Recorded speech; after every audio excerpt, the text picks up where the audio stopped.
சலனம் 431. ரவி, ஆதிரை, சொல்லுங்க. இன்னைக்கு முகூர்த்தப்பட்டு எடுக்க போலாம். நான் வரல என்று சொல்ல வாயெடுக்கும் போதே விஜயா, ஆதிரை, ரொம்ப நாளைக்கு அப்புறம் நம்ம வீட்டில் நடக்கும் முதல் விசேஷம் இது. நம்ம 2 பிள்ளைங்களோட வாழ்க்கையும் இன்னைக்கு தான் ஆரம்பமாகுது. மனசுல கவலையும் கண்ணீர் வச்சு செய்யாத. தாயின் கண்ணீருக்கு மதிப்பதிகம். ரவி, அவ எப்படிமா வராம போவா? அவளுக்கு கோபம் இருந்தாலும் தன் பிள்ளைகளுக்கு கொஞ்சம் என்றால் அதெல்லாம் அவ வந்துடுவா. ஆதிரை, ஆதினி என்றதும் இவ்வளவு ஃபாஸ்டா எல்லாம் பண்றீங்க. இதே மகளினியா இருந்தா உங்க ரியாக்ஷன் எல்லாம் வேற மாதிரி இருந்திருக்கும். நான் உங்ககிட்ட கெஞ்சிற மாதிரி இருந்திருக்கும் இல்ல? ரவி, எல்லா பிரச்சனையும் என்னோட போகட்டும் ஆதிரை. இந்த சண்டை சச்சரவு இதெல்லாம் இதோட முடியட்டும். என் பிள்ளைங்க அவங்க வாழ்க்கையில் யாருக்கும் அடிமையா இருக்க வேண்டாம். யாரின் கட்டளையையும் எதிர்பார்த்து என் பிள்ளைங்க வாழ வேண்டாம். நீ என்ன நினைச்சாலும் நிறைய அவமானங்கள் எனக்குள்ளும் இருக்கு. அதெல்லாம் இந்த கல்யாணத்தின் மூலம் நான் மறக்கவே நினைக்கிறேன். இனி நான் எந்த கோபமும் படமாட்டேன். யாரையும் எதையும் சொல்லி பழி போட மாட்டேன். என் தங்கச்சி சாவின் விளிம்பில் உட்கார்ந்திருக்கும் போதுதான் அவளை எவ்வளவு மிஸ் பண்ணேன் என்று எனக்கு தெரிஞ்சிச்சு.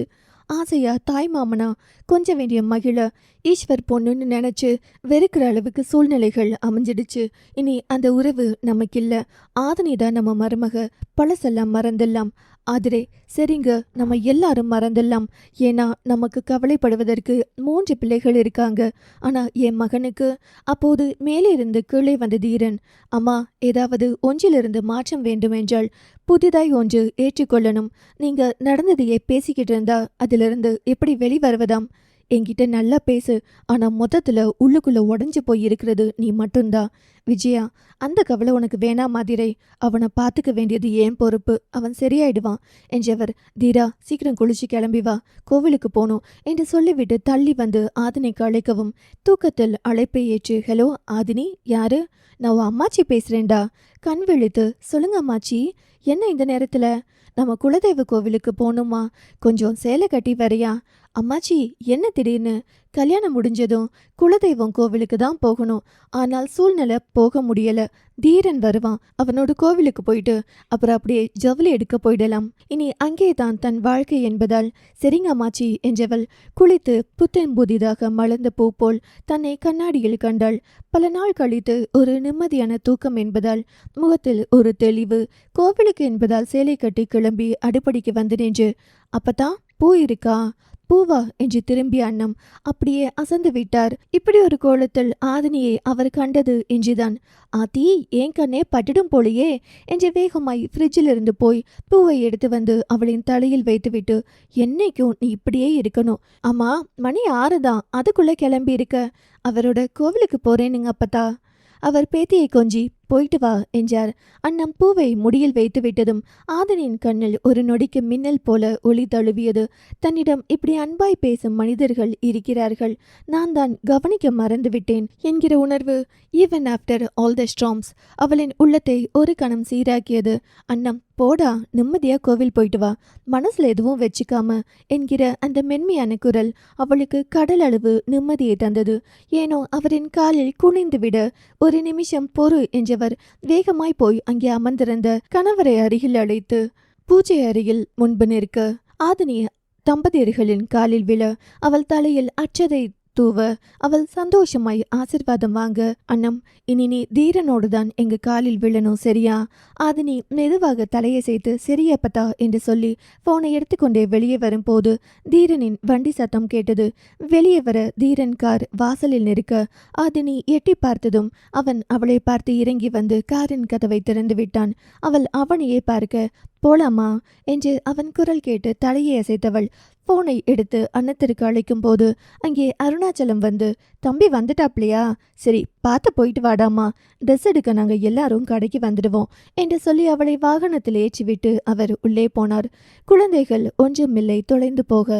ஆனாலும் இந்த அதிகாலை வேளையில் தான் வெளியே வரவும் தன் தாத்தாவும் வந்ததை நினைத்து அவளுக்கு சந்தோஷம். நாம் தான் இவர்களின் சின்ன சின்ன விஷயங்களை கூட இத்தனை நாள் நோட் பண்ணவில்லை போலும். எல்லாருக்கும் ஒரே மாதிரியான அன்பை தான் அவர்கள் தருகிறார்கள் என்று உணர்வே அவளை கொஞ்சம் குற்ற உணர்ச்சிக்கு ஆளாக்கியது. எதையும் கவனிக்காமல் எல்லோரையும் குற்றம் சொல்லியது. தனது முட்டாள்தனத்தை நினைத்து நொந்து கொண்டாள். பெண் அவள் இதையும் யோசித்துக் கொண்டு அமர்வதை கண்ட தீரன் அவளை பார்த்து, ஆதினி, போலாமா? ஆதினி அவன் கண்களை ஒரு நொடிக்கு பார்த்தாள். அவற்றில் எந்த கேள்வியும் இல்லை, எந்த குற்றமும் இல்லை, எந்த ஒரு வேண்டுகோளும் இல்லை. ஒரே ஒரு உண்மை, நான் உன்னை எங்கேயும் அழைத்து செல்ல தயாராக இருக்கிறேன் என்ற அமைதியான நம்பிக்கை மட்டும். அவள் சற்றே தலையசைத்ததும் தீரன் வாகனத்தை எடுத்தான். காலை நேர மங்கள ஒளி அவர்கள் முகத்தில் பட்டபடியே தீரன் வாகனத்தை மெதுவாக ஓட்ட கார் அந்த சாலையில் ஓடத் தொடங்கியது. அந்த நொடியில் ஆதினி வெளியே பார்த்து கொண்டிருந்தாலும் அவளின் உள்ளம் மட்டும், என்னை இந்த வீட்டார் எவ்வளவு நேசிக்கிறாங்க, நான் மட்டும்தான் அவர்கள் ஒவ்வொருத்தரையும் தவறாக புரிந்து கொண்டேன் என்ற உணர்வோடு பரவியது. தீரன் அவள் முகத்தை ஒரு நொடி பார்த்தான். அவள் கண்கள் வழக்கத்தை விட அமைதியாக இருந்தது. அவன் மெதுவாக, காற்று குளிரா இருக்கா, ஜன்னல் மூடவா? ஆதினி மெதுவாக திரும்பி, இல்ல, திறந்தே இருக்கட்டும், இது கொஞ்சம் நல்லா இருக்கு என்று சொன்னாள். அவளின் குரலில் ஒரு சாஃப்ட்னஸ், நேற்று வரை தெரியாத மென்மை. தீரனுக்கு ஆச்சரியம். அவள் மென்மையாக பேச ஆரம்பிப்பதே தற்போதைக்கு போதுமானதாக இருந்தது. இருவருக்கும் இடையில் நீண்ட மௌனம். ஆதினி அவன் பக்கம் திரும்பி, எப்போ போனாலும் கோவில் கிரௌடா இருக்குமா? கூட்டமா இருந்தாலும் கோவில் நல்லா இருக்கும். ஆதினி அவனை ஒரு நொடி பக்கவாட்டில் பார்த்தாள். அவன் முகத்தில் ஏதோ சிந்தனை, கண்ணில் ஏதோ கவலை. ஆனால் அவற்றையெல்லாம் மூடி பின்னால் தள்ளிவிட்டு ஒரே ஒரு விஷயத்திற்காக மட்டும் அவன் முழு கவனம் செலுத்தினான். இதுதான் வாழ்க்கை, இதை தொடங்கி விடணும் என்பது மட்டும் அவன் மனதில் இருந்தது. அவளுக்கு பேசணும், ஆனால் என்ன பேசணும் என்று தெரியவில்லை. எதையாவது தொடங்கி வார்த்தை எதையாவது முடித்து விடுவதை காட்டிலும் மௌனமாய் வருவது மேலென்று அவள் வேடிக்கை பார்க்க ஆரம்பித்தாள். அப்போது குலதெய்வம் கோவில் வந்தது. காங்கேயம் அருகே காடையூர் காடையீஸ்வரர் கோவிலில் வண்டி நின்றதும் பெண்ணவள் பே என்று பார்த்தாள். என்ன, நம்ம குலதெய்வம் காடையீஸ்வரரா? நம்ம குலதெய்வம் வெள்ளையம்மாள் இங்க கோவிலுக்குள் இருக்கு. ஹோ, எங்க அப்பத்தா வழி செல்வநாயகி அம்மன், நீங்க வெள்ளையம்மாள். எல்லோரின் வீட்டிலும் பொண்ணையே தெய்வமா வச்சிருக்காங்க. அந்த காலத்தில் எங்க சாமி வீர பெண்மணி என்று கதை சொல்ல, அந்த காலத்தில் சொத்திற்காக ஒரு பெண்ணை உடன் பிறந்தவர்களை கொடுமைப்படுத்திய பொழுது சீதை தீக்குளிக்க ஒப்புக்கொண்டது போல தான் உண்மையானவள், தவறு செய்யாதவள் என்று அதை நிரூபிக்க காவல்பட்ட பாடு பற்றி சொல்லி முடிக்கும் பொழுது, எந்த காலத்திலும் ஒரு பெண் நீதிமான் என்று ஒப்புக்கொள்ள வேண்டும் என்றால் ஒரு ஆணின் அவசொல்லுக்கு ஆளாகியாகணும் இல்லையா? அது என்ன, பெண் மட்டுமே தன் உடலை வருத்தி தீயை கொளுத்தி தன்னை பத்தினி என்று நிரூபிக்க வேண்டிய கட்டாயத்தில் இருக்கிறோம். தீரன், அந்த காலத்தில் நடந்தது. இப்ப புரட்சி பேசுற டைம் கிடையாது.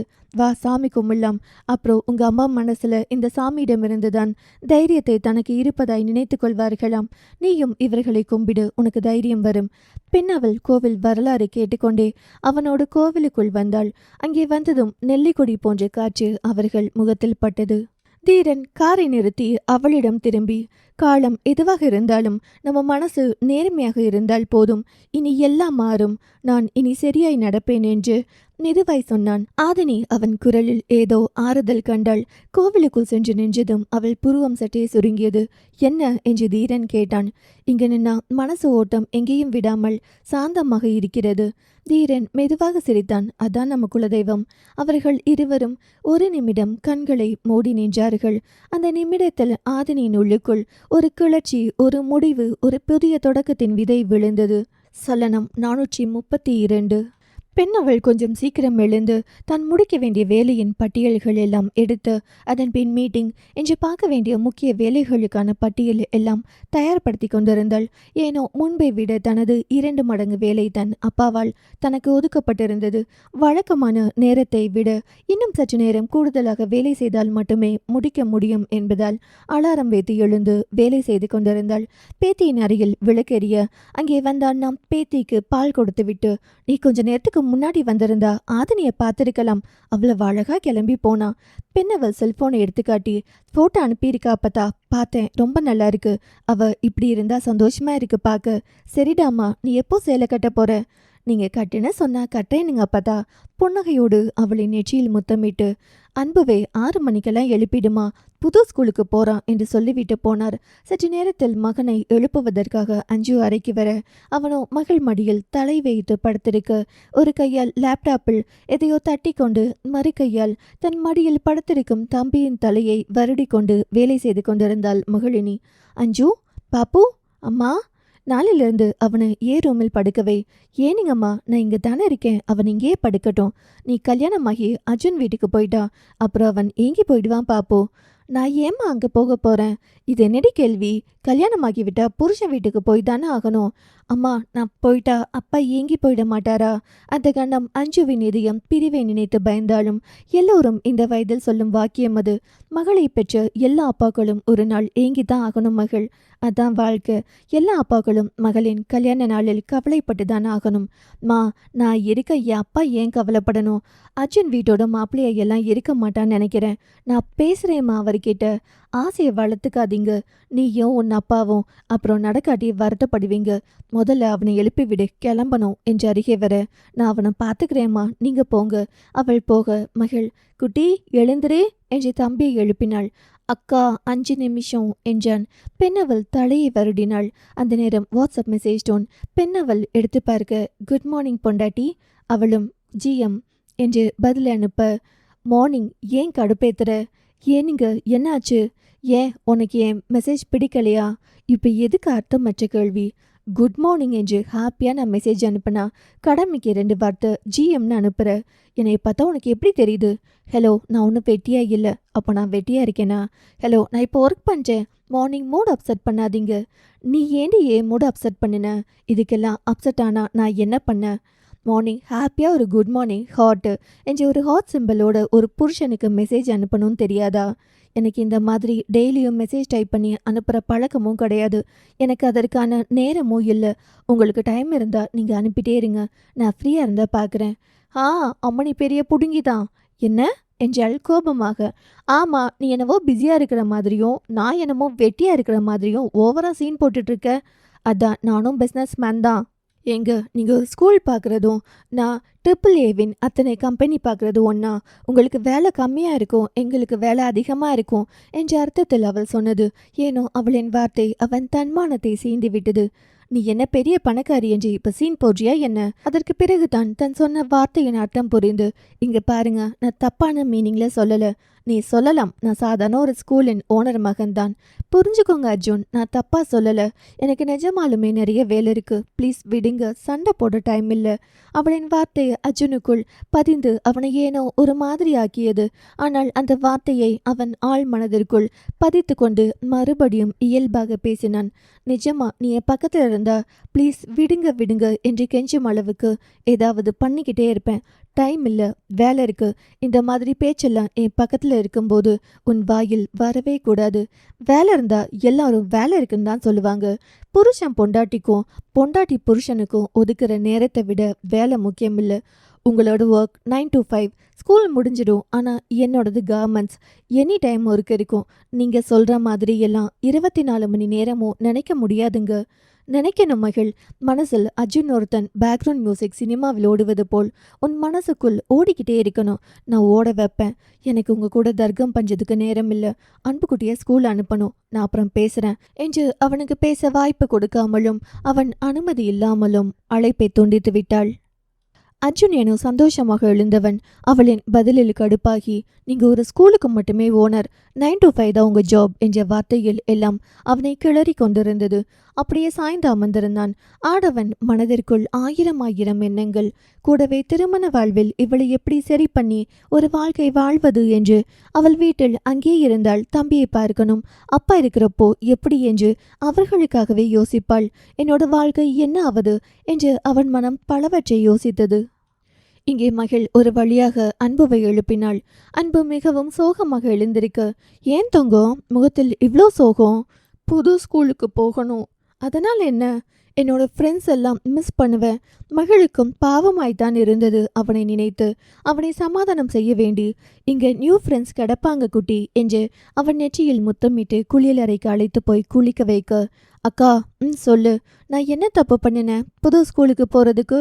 உன் சேஃப்டிக்கு தங்கம் என்று சமாதானம் செய்து கிளப்பிவிட்டு மகளும் குளித்து கிளம்பி சாப்பிட அழைத்து வந்தாள்.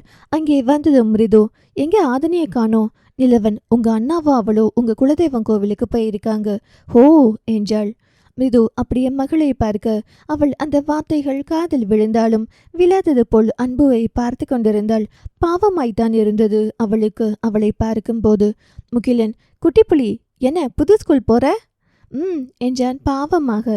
ஏண்டா புது ஸ்கூல் போறதுக்கு இவ்வளோ கஷ்டப்படுற? மகள், அவனுக்கு ஃப்ரெண்ட்ஸை மிஸ் பண்றோன்னு கவலை. இதெல்லாம் ஒரு விஷயமா? உன் ஃப்ரெண்டை வீட்டுக்கு வர சொல்லு, பார்த்துக்கலாம். அது கஷ்டம். அவளுங்களுக்கு வண்டி ஓட்ட தெரியாதுல்ல. அவளுங்களுக்கா? ம். உன் குரூப்ல பசங்களே இல்லையாடா குட்டி புலி? இல்ல, எல்லா பொண்ணுங்களும் என்கிட்ட பேசுறதால எந்த பையனும் என்கிட்ட பேச மாட்டாங்க. டீச்சர் கூட கிளாஸ்குள்ள வந்ததும் என் பேரு தான் சொல்லுவாங்க. ஆகுமில்ல, எல்லாருக்கும் கடுப்பாகும்ல. அவங்க நீ வேற ஸ்கூல் போறேன்னு சொன்னதும் இன்னைக்கு கேக் வெட்டி கொண்டாடுவானுங்க. அப்போது அஞ்சு போன். இந்த நேரத்தில் யார் என்று பார்க்க, ஆண்டி, அன்பு ஏன் ஸ்கூல் வரல என்று ஒரு பெண்ணின் குரல். அவன் புது ஸ்கூல் போறாமா, அவன்கிட்ட கொடுங்க. அஞ்சு, கண்ணா, நிலவன், முகிலன், அன்பு 3 பேரும் திரும்ப அஞ்சு ஒரு புன்னகையோடு அங்கே வந்து, அன்பு, இந்தா போன், ஒரு பொண்ணு பேசுறா. சித்தி, இதெல்லாம் கால கொடுமை. இதை எங்களுக்கு ஒரு பொண்ணு கூப்பிட்டு இருந்தா நீங்க எத்தனை கேள்வி கேட்டிருப்பீங்க. இவன் நெஞ்சதும் கொடுக்குறீங்க. அவன் முதுகில் தட்டி அவன் குழந்தை என்று சொல்லிவிட்டு போய்விட, இப்படியே பேசிட்டுங்க. ஒரு நாள் அவன் என்ன காரியம் எல்லாம் பண்ண போறானோ. அன்பு சோகமாய், ஹலோ அன்பு, ஏன் புது ஸ்கூல் போற? என்கிட்ட கேட்காமலே என்னை சேர்த்து விட்டுட்டாங்க பவி என்றான் பாவமாய்.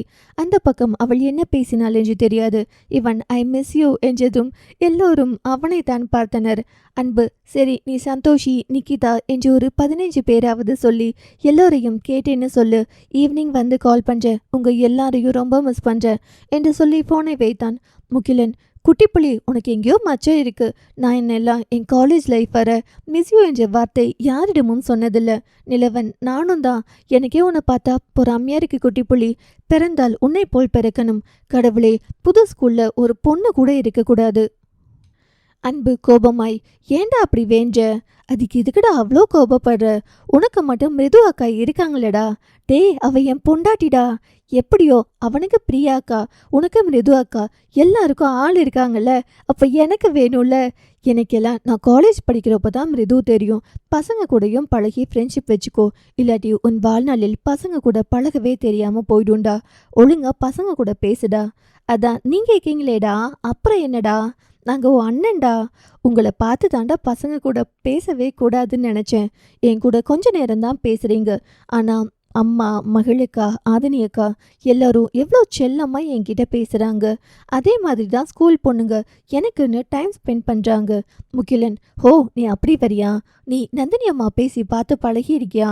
உன்கிட்ட கொஞ்சறாங்களா? இல்ல, உலகத்தில் எல்லா விதமான பொண்ணுங்களும் இருப்பாங்க. எப்பவும் கொஞ்சறவங்க மட்டுமே கூட இருக்க மாட்டாங்க. அதையும் புரிஞ்சுக்கோ. அப்புறம் யார் கூடவும் இவ்வளோ அட்டாச்மெண்ட் ஆகாத. ரொம்ப கஷ்டமா இருக்கும் அவங்கள இழக்கிறப்போ. அங்கே வந்த ஈஸ்வர், அதெல்லாம் ஒரு கஷ்டமும் இல்லை அன்பு. எங்க காலத்துல தான் யாரும் பார்க்கறதுக்கு வாய்ப்புகள் கம்மி. ஆனால் உங்க காலத்துல கையில் ஃபோன் இருக்கு. நினைச்ச நேரம் பேசிக்கலாம். So don't feel. உன் ஃப்ரெண்ட்ஸ் எல்லாரையும் மீட் பண்ணலாம். எல்லாரும் இந்த ஊரின் கீழே தானே இருக்காங்க இந்த உலகத்தில். அதனால யாரையும் மிஸ் பண்ண வேண்டியதில்லை. அதே நேரத்தில் பசங்க எல்லா விதமான ஆட்களுடனும் பழகணும். அது உனக்கும் உன்னோட சரி தவற மாத்திக்க ஒரு வாய்ப்பாய் இருக்கும் என்ற ஈஸ்வர் அமர அதியும் நந்தினியும் கிளம்பி வந்தார்கள். ஈஸ்வர், நிலவா, நீயும் இதுவை கூட்டிட்டு ஜவுளி எடுக்க போயிடு. அவன், முகிலன், பாப்பு, இன்னைக்கு நீயும் ஆதினி அதி 3 பேரும் போறாங்க. எல்லாரும் ஒரே நாளில் போனா ஆஃபீஸில் வேலை யாரடா செய்வாங்க? என்னோட நிலவனுக்கு அது வருத்தமாக இருந்தது. எப்போதும் எந்த ட்ரெஸ் வாங்கினாலும் எல்லோரும் சேர்ந்து போய் வாங்கி நல்லா இருக்கு இல்லை என்று தேடி பார்த்து சேர்ந்து வாங்கி முதலில் தனியாக போகும்போது கஷ்டமாக இருந்தது அவனுக்கு. அவன் மகளிடம், பாப்பு, நான் என் ட்ரெஸ்ஸை உனக்கு அனுப்புறேன், நீ பார்த்து சொல்லு. முகிலா, உனக்கு அனுப்புறேன்டா. ரிது, ஏன்? நான் தான் கூட வரேன்ல, நான் செலக்ட் பண்ண மாட்டேனா? ஈஸ்வர் நிலவன் தோளில் கை போட்டு, இனி மிருதுவை கூட்டிட்டு நீ தனியா கடைக்கு போகணும். நம்ம புருஷன் கூட நம்ம போகணுமே என்று அவள் மனசு தவிக்கும். அதனால நீ இப்போ இருந்து தனியா போறதுக்கெல்லாம் பழகிக்கோ. மிருதுக்கு சந்தோஷமாக இருந்தது. இப்படித்தான் போகணும் என்று எந்த ரூல்ஸும் போடாமல் கணவன் மனைவிக்கென்று தனிமை தரும் வார்த்தைகள் தன் மாமா வாயிலிருந்து வரவும் அவளுக்கு சந்தோஷமாக இருந்தது. அவள் அடுப்படிக்குள் நுழைந்து விட்டாள். நிலவனுக்கு முதல் முறையாக ஒரு மாதிரி இருந்தது. முகிலன், இப்ப எதுக்கு மூஞ்சிய உம்முன்னு வச்சிருக்க? பிரியாவும் மகிழும் நல்ல ஃப்ரெண்ட்ஸ். அவர்கள் எங்க போனாலும் சேர்ந்துதான் போவாங்க. அதனால உனக்கு எந்த பிரச்சனையும் இல்லை. நான் மட்டும் தனியா நிப்பேன்ல என்றவனுக்கு ஒரு மாதிரி வலித்தது. முகிலன், அச்சோ நிலவா, இப்படி நீ ஃபீல் பண்றேன்னு தெரிஞ்சிருந்தா தேவிக்கு ஒரு ஆப்ரேஷன் பண்ணி பொண்ணா மாத்தி உனக்கு கல்யாணம் பண்ணி வச்சிருப்பேன்டா. அந்த வார்த்தையில் அதியும் நந்தினியும் சிரித்து விட்டார்கள். ஈஸ்வர் ஒரு குறுநகையோடு முகிலன் மண்டையில் செல்லமாய் கொட்ட, சித்தப்பா இப்ப வந்து ஃபீல் பண்ணா என்ன பண்றது சொல்லுங்க, இது தவிர வேற வாய்ப்பு இல்லையே. மகிழ் பழகியிருப்பது ஒரே ஒரு பொண்ணுதான். மகிழ் நிலவன் முதுகில் அடித்து வேகமாய் அவன் தோளில் கை போட்டு, நம்மளை மட்டும் தனியா விட்டுட்டாங்களேன்னு ஃபீல் பண்ணாதடா. நீ ஒன்று பண்ணு, மிருதுவுக்கு பிடிச்ச ஒரு ட்ரெஸ் எடுத்துக்கோ, நாங்கள் காற்ற எங்களுக்கு பிடிச்ச ட்ரெஸ் எடுத்துக்கோ, சரியா? ஃபீல் எல்லாம் பண்ணாத, மூஞ்சி எப்படி வைக்காம ஒழுங்கா கிளம்பிப்போ. அதை கண்டு மிருது, இங்க பாருங்க, உங்களை நான் எல்லா நாளும் தனியா கூட்டிட்டு போக மாட்டேன். இன்னைக்கு நமக்கான நாள், அதனால தான். மகிழ், அதான் அவளே சொல்லிட்டால, சந்தோஷமா போயிட்டு வா. மிருது அவனை பார்த்து, 24 மணி நேரமும் இவங்க கூட இருக்கீங்க, ஏதோ ஆப்பிரிக்காவிலையும் லண்டன்ல இருக்கிற மாதிரியும் ஒருத்தர் பார்க்காத மாதிரியும் ஃபீல் கொடுக்குறீங்க பாத்தீங்களா? இதை தான் என்னால் ஏற்றுக்கவே முடியல. ஈஸ்வர் மனதிலும் அதே எண்ணம் தான். ஒருத்தர் ஒரு நாள் பார்த்து காட்டியும் தனியாக விட்டுட்டு போனாலும் எவ்வளவு மிஸ் பண்ணுற மாதிரி ஃபீல் பண்ணுறாங்களே என்று. அதியமான், ஈஸ்வர் சொல்லுடா, நீ என்னைக்கு அர்ஜுன் வீட்டில் பேச போற? இன்னைக்கு தான். அந்த நேரம் தீபக்கிடமிருந்து கால் வந்தது. சொல்லு தீபக். சார், உங்களை பார்க்க தயாளன் சார் அப்பாயின்மெண்ட் கேட்டிருக்காங்க. எந்த தயாளன்? அர்ஜுன் அப்பா. அவரை பார்க்க தான் நான் போகலாம்னு நினச்சேன். அவரே வராராம் சார். பார்க்குறதுக்கு வீட்டுக்கு வர சொல்லட்டுங்களா, இல்லை ஆஃபீஸ்? இன்னைக்கு வீட்டில் அம்மா அப்பா அண்ணன்னு யாருமே இருக்க மாட்டாங்க. இவங்க இல்லாமல் வர சொன்னால் மரியாதையே இருக்காது. ஆஃபீஸில் பார்த்துக்கலாம் தீபக். அப்புறம் நான் இப்போ தாத்தாவை பார்த்துட்டு அன்புவை புது ஸ்கூலில் விட்டுட்டு ஆஃபீஸ் வருவேன். மீட்டிங் எல்லாம் ஒரு 9:30க்கு மேலே ஃபிக்ஸ் பண்ணிக்கோ. புது ஸ்கூல் போகிறதுனால ஒரு 10 நிமிஷம் ஆகும் பேசிட்டு வர்றதுக்கு. தீபக் தலையாட்ட ஈஸ்வர் அன்புவிடம், சரி எல்லாரிடமும் சொல்லிட்டு சாமி கும்பிட்டு வா, போகலாம். மகிழ் தன் தம்பியின் சோகம் தீர அவன் நெற்றியில் முத்தம் வைத்து, புது ஸ்கூல்ல ஒரு அழகான ஏஞ்சல் உனக்கு ஃப்ரெண்டா கிடப்பாங்க. அவன் நிஜமா? நிஜம். அதே மாதிரி உனக்கான ஒரு பாய் ஃப்ரெண்டையும் வச்சுக்கோ, சரிங்கக்கா என்றவன் முகத்தில் ஒரு புன்னகை வர போய் தன் அம்மாவின் கைப்பிடித்து சொல்லிவிட்டு எல்லோரிடமும் சொல்லிவிட்டு கிளம்பிவிட்டான். முகிலன் கோயம்புத்தூர் கிளம்ப மகிழ் கிளம்பலாம் என்று கார் எடுக்க போக அர்ஜுன் அழைத்தான். சொல்லுங்க அம்மன், இப்போ ஃப்ரீயா பேசலாமா? சொல்லுங்க, ஆஃபீஸ் தான் கிளம்புறேன், ஃப்ரீ தான். கொஞ்சம் வெளியே வரியா? என் வண்டியில் போகலாம். எனக்கு 9:30 மணிக்கு மீட்டிங் இருக்கு. இங்க பாரு, நான் இந்த காலையில உன் கூட ஊர் சுத்துறதுக்காக கேட்கல, எனக்கு உன்கிட்ட பேசணும், அவ்வளோதான்.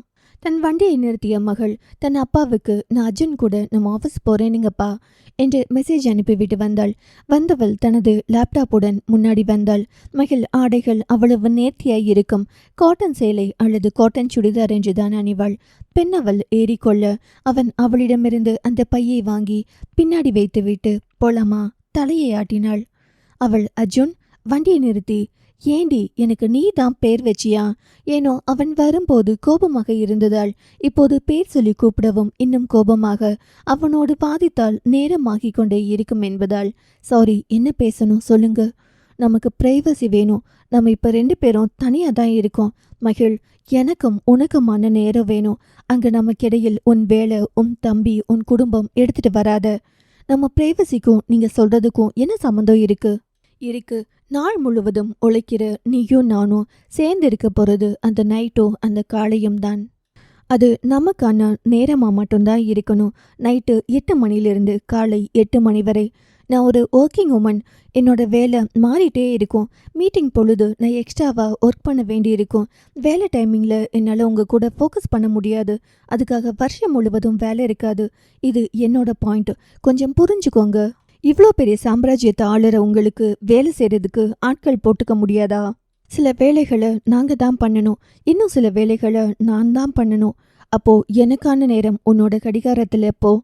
இப்போ கூட நம்ம 2 பேரும் பேசிட்டு தான் இருக்கோம். அதாவது எனக்கு நேரம் வேணுங்கிறத நான் உன்கிட்ட சொல்கிறது இப்போ நம்ம பேசிகிட்டு இருக்கோம், கரெக்டா? நமக்குன்னு எப்போ பேசுவோம்? மகிழ், என்ன பேசுகிறீங்க நீங்கள்?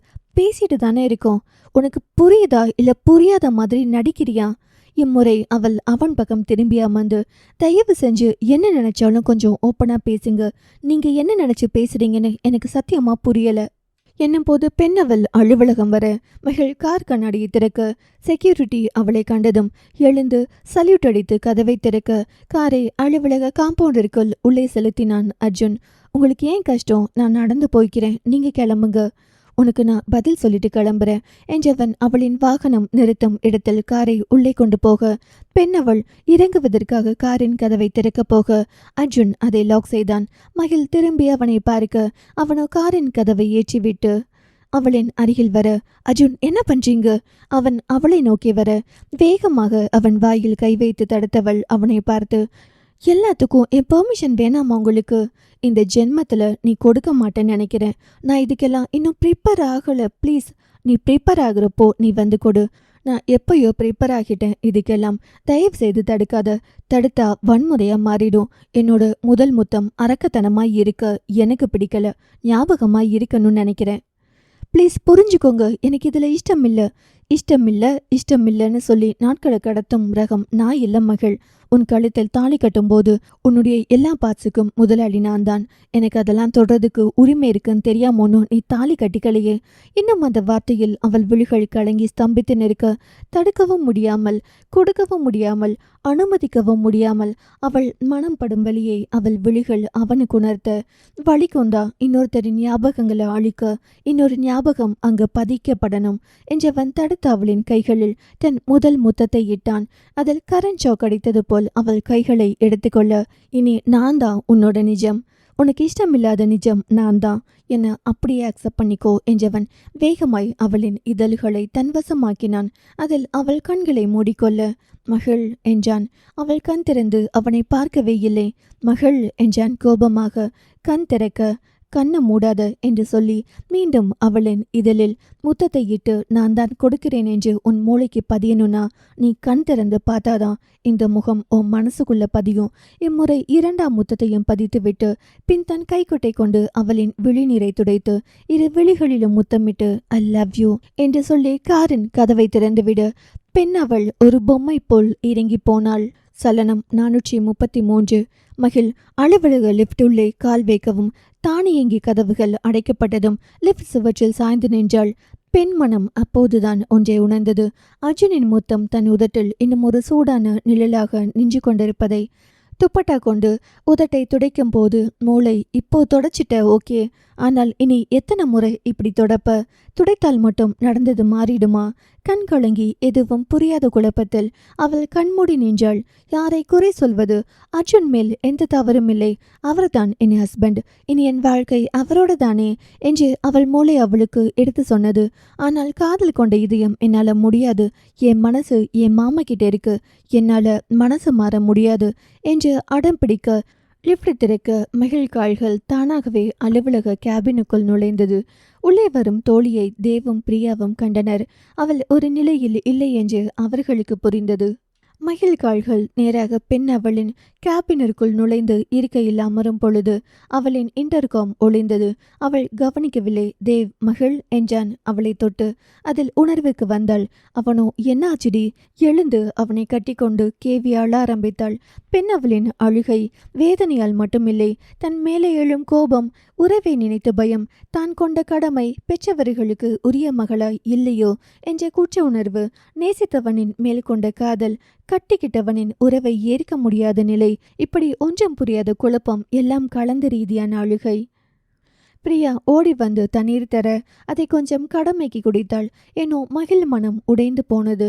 அவள் முகத்தை இரு கைகளால் மூடி, என்னால முடியல என்று வேதனையில் கதற தேவ் அவளை தாங்கி கொண்டிருந்தான். மகிழ் இன்டர்காம் எடுக்காததால் அடுத்த பிரியாவுக்கு செக்யூரிட்டியிடமிருந்து கால். அவள் எடுக்க, சின்ன மேடம் லேப்டாப் செல்போன் எல்லாம் காரில் வச்சுட்டு போயிட்டாங்க சார், இன்ஃபார்ம் பண்ண சொல்றாங்க. எந்த சார்? சார், உங்க பேர்? அவன் அர்ஜுன். அப்போது தீபக்கின் குரல், ஹாய் அர்ஜுன். தன் அப்பா குரல் கேட்டதும் பிரியா போனை வைத்து விட்டாள். இனி அப்பா பார்த்து கொள்வார் என்று. ஹலோ சார், என்ன எங்க? அர்ஜுன் தீபக்கிடம் விவரம் சொல்ல, தீபக் செக்யூரிட்டியிடம், இவர் நம்ம ஈஸ்வர் சாரின் மாப்பிள்ளை. அவர் அடுத்த நொடி மரியாதையுடன் மீண்டும் சலாம் வைக்க ஏற்றுக்கொண்ட அர்ஜுன் தீபக்கிடம், உங்களுக்கு ஒர்க் இருந்தா நான் போய் கொடுத்துடுறேன். அவன், வேணாம் அங்கிள், நான் போய் கொடுத்துடுறேன். தீபக், அர்ஜுன், அந்த கதவு திறக்கும் வரை நான் உங்க கூட மேலே வரேன். டோர் திறக்கும் ஆக்சஸ் கார்டு என்கிட்ட இருக்கு என்று லிஃப்ட் வழியாக இருவரும் மேலே ஏறினர். தீபக் மரியாதை நிமித்தமாக, மகிழ் அர்ஜுன் பேசுறப்போ நம்ம எதுக்கு என்று கதவின் மேல் கார்டு வைத்து திறந்துவிட்டு சென்றுவிடு. உள்ளே நுழைந்த அர்ஜுன் அங்கே கண்ட காட்சி, மகிழ் தேவை கட்டி கொண்டாள். பிரியா அவளின் முதுகை வருடும் காட்சியை பார்த்தான். பிரியா, என்ன ஆச்சுடி? என்னால பிராக்டிக்கலா இருக்க முடியல. பிரியா, ஹே, இப்போ இந்த வழிய தேடிக்கிட்டது நீ. ஒன்னு அர்ஜுன் அண்ணாவ வேணாம்னு சொல்லு. அர்ஜுன் மார்பின் குறுக்கே கைகளை கட்டி அவர்களை பறிக்க, மகிழ் அவரையெல்லாம் வேணாம்னு சொல்ல முடியாது. அப்போ அவரை ஏற்றுக்கோ. அதான் முடியல, என்னால சத்தியமா முடியல, உடம்பெல்லாம் நெறிஞ்சி முள் குத்துற மாதிரி இருக்கு என்று கதற. அப்போ நம்ம இப்படியே எல்லாம் வேணாம் சொல்லிடலாம் மகிழ், நான் உன் அப்பா கிட்ட பேசுறேன் என்று அவன் போன் எடுக்க, குரல் கேட்டு மூவரும் திரும்ப அங்கே அர்ஜுன் போன் எடுத்து டயல் செய்ய போகும் வேளையில் மகிழ் ஓடி வந்து அவன் செல்போனை பிடுங்கி, அதெல்லாம் வேணாம், நீ லைஃப்பை ரொம்ப காம்ப்ளிகேட் பண்ற மகிழ், அது நம்ம 2 பேருக்கும் நல்லதில்ல. ஜஸ்ட் ஒரு கிஸ்ஸுக்கு இவ்வளோ சீன் கிரியேட் பண்ற. நெக்ஸ்ட் என்னென்னவோ இருக்கும் நமக்குள்ள. அப்ப என்ன பண்ணுவ? இருக்கிறதுலே கொடுமையான விஷயம், பிடிக்காத ஒய்ஃப் கூட படுக்கையை பகிர்ந்து கடமைக்கு புள்ளைய பெற்று அந்த புள்ளைக்காக சேர்ந்து வாழ்றது. எனக்கு அப்படி ஏனோ தானோ லைஃப் வேணாம். ஒரு லைஃப் வாழணும், லவ் கொடுக்க கூட வேணாம், அட்லீஸ்ட் அக்செப்ட் பண்ணிக்கணும். இங்க 2ம் இல்லை. அவள், சாரிங்க, எனக்கு கொஞ்சம் டைம் கொடுங்க. நான் உன் ஹஸ்பண்ட் மகிழ். இங்க மனசு விட்டு பேச, ஆறுதல் தேட நீ என்ன தான் தேடணும். அதுக்கு தான் நான் இருக்கேன். ஆனா நீ என்னையவே அக்செப்ட் பண்ணிக்க முடியாம அவனை கட்டி பிடிச்சாளற. அவன் என் ஃப்ரெண்டு, நான் உன்னை தப்பா சொல்லல. அவன் உன் ஃப்ரெண்டுன்னு எனக்கு நல்லாவே தெரியும். ஆனால் அவனை விட நான் தான் உனக்கு எல்லாமுமா இருக்கணும். எல்லாரையும் விட உன் மனசில் நான் தான் இருக்கணும். தேவ், அதுக்கு நீங்க இன்னும் பழகலையே. எங்கடா பழக விடுறீங்க? அட்டைப்பூச்சி மாதிரி 2 பேரும் இருந்தா நான் எப்படி பழக? தேவ் பேச போக பிரியா அவனை தடுத்து, அண்ணா, நீங்க சொல்றது சரிதான், ஆனா ப்ளீஸ் கொஞ்சம் டைம் கொடுங்க. முதல் காதல் சாகிற வரைக்கும் மறக்காது பிரியா. அதே நேரம் அதில் இருக்கும் நல்ல நினைவுகளை சுமந்துட்டு இப்போது இருக்கிற வாழ்க்கையை வாழலாம். இன்னைக்கு என் அப்பா இங்க பேச வராங்க. உங்க ஃப்ரெண்டு பேபி இல்ல, ஒரு கம்பெனி நடத்தும் திறமை இருக்கிற பொண்ணுக்கு லைஃப்பை சரி பண்ண தெரியாதா? நல்லா யோசிச்சு நைட்குள்ள முடிவை சொல்லிடுங்க. மகிழ் அவன் முன்னாடி வந்து என்ன யோசிக்கணும்? நான் வேணுமா வேணாமா என்று அவனையே பார்த்து, நான் உங்களை வேணாம்னு சொல்லவே இல்லை, கொஞ்சம் புரிஞ்சுக்கோங்கன்னு தான் சொல்றேன். தேவ், பிரியா கொஞ்சம் வெளியேறுங்க. அவர்கள் போகவும் அர்ஜுன் அவளின் அருகே வந்து, எனக்கும் வலிக்குதுடி, ஒரு கிஸ் பண்ணதுக்கு ரேப் பண்ணின மாதிரி துடிக்கிற. எனக்கு லவ் வேணும் மகிழ். எனக்கு என் பொண்டாட்டி என்ன பண்றான்னு பார்க்கணும். நீ வெறும் மகிழினியா இருந்தா இவ்வளோ ரியாக்ஷன் இங்க தேவையே இல்லை. நீ மகிழினி அர்ஜுன். நீயும் நானும் கை கோர்த்து நடக்கிற சாலையில் நம்ம புதிதாக நிறைய பார்த்து தெரிஞ்சுக்கணும். லவ்வோட பெட் ஷேர் பண்ணி ஒரு காதலுக்கு அடையாளமா பேபி பெற்றுக்கணும். ஏனோ கல்யாணம் பண்ணிட்டோம், சும்மா வாழணுமே என்று வாழக்கூடாது. இப்பவும் சொல்றேன், உன்னை எனக்கு ரொம்ப பிடிக்கும்டி. ஆனால் உன் சைட் லவ் மட்டும் பண்ணிட்டு இருந்தா வாழ்க்கை போர் அடிக்கும். உன்மேல வெறுப்பு அதிகமாயிடும். அதுக்கு நீ உன் வீட்டில் சந்தோஷமா வாழலாம். அவள் அவனையே பார்க்க, நீ மகிழினி அர்ஜுன், வர விரும்பினா வெரி ஃப்ராங்கா நைட் எனக்கு கால் பண்ணு. இல்லாட்டி வேணாம். தயவு செய்து ஒரு ஹஸ்பண்டா என்கிட்ட உரிமையோடு வா. நான் வேணும் என்று நினைச்சா மட்டும் கால் பண்ணு. இல்ல என் மனசில் என் மாமன் தான் இருக்கார் என்றால் நீ என்னை அவாய்ட் பண்ணிடு. பாய் என்றவன் போனான். போனவன் என்ன நினைத்தானோ, மீண்டும் திரும்பி வந்து அவளின் நெற்றியில் முத்தமிட்டு ஐ லவ் யூ என்று சொல்லிவிட்டு போய்விட்டான். புது பள்ளியில் சேர்க்க வேண்டி அன்புவை கூட்டிக் கொண்டு ஈஸ்வர் வாகனத்தில் புறப்படும் போது, அன்பு, அப்பா, வண்டியை ஒரு சாக்லேட் ஷாப் பார்த்து நிறுத்துங்க. யாருக்கு சாக்லேட்? புது ஸ்கூல் போறேன்ல, மிஸ்ஸுக்கு கொடுக்கணும், நியூ ஃப்ரெண்ட்ஸ்க்கு கொடுக்கணும். இங்க அதெல்லாம் கொடுக்க கூடாது. ஏன்? இங்க ரூல்ஸ் அப்படி. பர்த்டேக்கு கூட புது ட்ரெஸ் போட்டுட்டு போகக்கூடாது. ஏனுங்கப்பா? உங்ககிட்ட இருக்கு, போட்டுட்டு போற. இல்லாதவங்க என்ன பண்ணுவாங்க? ட்ரெஸ் இல்லாதவங்க எல்லாம் இருக்காங்களா என்றதும் ஈஸ்வரின் மனம் பையனை இந்த உலகத்தில் எப்படி வளர்த்திருக்கிறோம் என்பது புரிந்தது. மகன் உலகம் 4 சுவருக்குள் முடங்கி இருக்கு என்பதை புரிந்து கொண்டவர், சாப்பாடு இல்லாம கூட இருக்காங்கடா. சாப்பாடு இல்லாமலா? ஏன், அவங்களுக்கு எல்லாம் பசிக்காதா? பசிக்கும். சாப்பாடு இல்லாம பட்டினி கிடப்பாங்க. சாப்பாடு கொடுக்கறதுக்கு பெத்தவங்க இல்லாம பட்டினி கிடப்பாங்க. காசு இல்லாமல் ஏழ்மையில் பட்டினி கிடப்பாங்க. பிள்ளைகள் பெற்றவங்களை பார்த்துக்காமல் பட்டினி கிடப்பாங்க. இப்படி எல்லா விதத்திலும் குழந்தைங்க முதல் பெரியவங்க வரை இருக்காங்க. அன்புக்கு உள்ளுக்குள் அவ்வளவு வலி. அதை இப்படி பெத்தவங்களை பிள்ளைங்க பார்க்காம இருக்காங்க. என் வீட்டில் எல்லாரும் என்னை நல்லா பார்க்குறாங்க. அப்போ வளர்ந்து நான் என் அம்மா முதல் எல்லாரையும் பார்க்கணும் தானே என்ற நினைவுடன், அப்பா, அப்புறம் எப்படி நம்ம கிட்ட மட்டும் காசு இருக்கு? நாம உழைக்கிறோம் கால நேரம் பார்க்காமல். அந்த நேரம் புதிய பள்ளி வரவும் அங்கு வாயில் காவலாளி எழுந்து சல்யூட் வைக்க, அன்பு ஆச்சரியமாக, ஊர்ல இருக்கிற எல்லா செக்யூரிட்டியும் உங்களுக்கு தெரியுங்களாப்பா? தெரியாது. அப்படியே இவர் நம்மளை பார்த்ததோ எழுந்து நின்று சல்யூட் போட்டு கதவை திறந்து விடுறாரு. ஸ்கூல்ல ஏற்கனவே சொல்லியிருப்பாங்க நம்ம வருவோம் என்று. ஹோ என்றவன் காரின் ஜன்னல் கதவை திறந்து அந்த செக்யூரிட்டியை உற்று பார்க்க, அன்பு அமைதியா உட்காரு. அப்பா சொல்லு. அவருக்கு நம்ம தாத்தா வயசு இருக்கும். இந்த தாத்தா ஏன் சல்யூட் அடிக்கிறார்? அது அவரின் வேலை, அதனால சல்யூட் அடிக்கிறார். நம்ம வீட்டில் இருக்கிற செக்யூரிட்டி கூட காலையிலிருந்து நைட்டு வரைக்கும் அங்கே தான் இருக்காரு. அவரும் உழைச்சிட்டு தான் இருக்காரு. ஏன் அவர் நம்ம தாத்தா லெவலுக்கு வரல? ஆனால் நம்ம தாத்தா காரில் போறாரு. அவங்க வீட்டில் மூத்த தலைமுறையினர் ரொம்ப ஆடம்பரமாக இருந்து செலவு பண்ணி இருந்திருக்கலாம். இல்லை மற்றவங்களுக்கு கொடுத்து கொடுத்து ஏழ்மையாய் ஆகியிருக்கலாம். ஆக பெரும் பணக்காரர்களாய் இருந்திருக்கலாம். சூழ்நிலை அவர்களை ஏழ்மையாக்கி இருக்கலாம். இல்லை தலைமுறை தலைமுறையாக ரொம்ப கஷ்டப்பட்டிருப்பாங்க. அவங்க பயந்து தொழில் ஏதும் பண்ணாமல் இப்படியே வேலைக்கு போகிறாங்க. இல்லை அவங்க தாத்தா சரியாக படிக்காமல் இருந்திருக்கலாம். இல்லை உழைக்காமல் இருந்திருப்பார். குடித்து குடித்து அழிப்பவர்களாய் இருந்திருக்கலாம். இல்லை இவர் சரியாக படிக்காமல் இருந்திருப்பார். நம்ம முன்னேறாமல் இருப்பதற்கு நாம தான் காரணமாய் இருப்போம். இவர் முன்னேறுவதற்கு ஏதாவது முயற்சித்திருக்கலாம். இல்லை தன் குடும்பம் தான் வேலைக்கு போகாவிட்டால் பட்டினியாகி விடுமோ என்ற பயத்தில் உழைத்து கொண்டே இருக்கலாம். எவன் ஒருவன் துணிந்து முன்னேறுகிறானோ அவன் தோல்வி கண்டாலும் ஜெயிப்பான். அப்போ நாங்கள் பட்டினியாக இருக்கக்கூடாதுன்னு தான் நீங்கள் உழைச்சிட்டே இருக்கீங்களா? அதான் நாங்கள் நல்லா இருக்கோமா? நம்ம வீட்டில் மட்டும் இல்லை, நம்மளை நம்பி பல குடும்பங்கள் இருக்கு. நம்ம சரியா வேலை செய்யாவிட்டால் அவங்க எல்லாம் பட்டினி ஆயிடுவாங்க. அதுக்கும் நாம தான் காரணமாயிடுவோம். அதுக்கும் உழைக்கணும். அன்பு அதையெல்லாம் உள்வாங்கி கொண்டே வந்தான். புதிய பள்ளி மிகுந்த பாதுகாப்புடன் அமைக்கப்பட்ட பள்ளி என்று வீட்டில் நினைக்க குறும்புத்தனங்கள் நிறைந்த அன்புவை பொறுப்பாக்கும் பள்ளி என்பதற்காகவே ஈஸ்வர் கொண்டு வந்து சேர்க்கும் பள்ளி இது. வீட்டில் அன்பு எப்படியோ அதே போல்தான் பள்ளியிலும் எல்லாருக்கும் செல்லப்பிள்ளை. பழைய பள்ளியில் அவன் குறும்புத்தனத்தை ரசிக்கும் ஆசிரியர்கள் அவனுக்கு துணை இருந்ததால் அவன் ஏனோ இன்னும் அந்த குழந்தைத்தனத்தோடு இருப்பதை உணர்ந்த ஈஸ்வர் பாதுகாப்பு, பொறுப்பு, கண்டிப்பு இப்படி எல்லா அம்சங்களும் பொருந்திய பள்ளியில் மகனை சேர்ப்பதற்கு வந்திருந்தார். பிரின்சிபல் ஈஸ்வரின் வருகைக்கு ஆவலாய் காத்திருக்க அவரிடம் தன் மகனை பொறுப்போடு தனக்கு திருப்பி தரும்படி சொல்லியே ஒப்படைத்திருந்தார். நீங்க அவனை பார்த்து கொஞ்சம் சிரிச்சா அவன் உங்களை எப்பொழுதும் சிரிக்க வைக்கும் அளவிற்கு எதையாவது செய்துவிட்டு போய்விடுவான். அதனால் அவனை கொஞ்சம் கண்டிப்போடு பாருங்கள் என்று சொல்லியிருந்ததால் பிரின்சிபல் அவனை பார்த்ததும் இயல்பாக அவரையே அறியாமல் வெறும் புன்னகையை மறைக்க பெரும் பாடுபட்டார். அன்பு சார், உங்க ஸ்மெல் கியூட்டா இருக்கு. அதில் அவர் புன்னகைத்து விட்டார். ஈஸ்வருக்கு புரிந்தது இவன் குணம் அஞ்சு உடையது, எதிரே இருப்பவர்களை மயக்காமல் விடாது என்று. ஈஸ்வர் அன்புவை அவரிடம் ஒப்படைத்துவிட்டு மகனை பார்த்து, கண்ணா நல்லா படிக்கணும், சேட்டை செய்யக்கூடாது சரியா?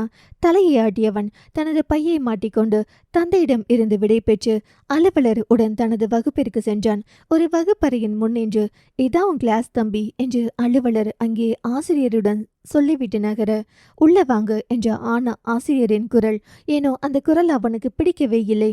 அன்புக்குட்டி வாங்க வாங்க என்று கொஞ்சம் ஆசிரியர்களை அவன் மனம் எதிர்பார்த்தது. மெல்ல வகுப்பறைக்குள் கால் வைக்க ஒவ்வொரு டெஸ்கிலும் ஒரு ஆண் ஒரு பெண் என்று எல்லோரும் அமர்ந்திருக்கு.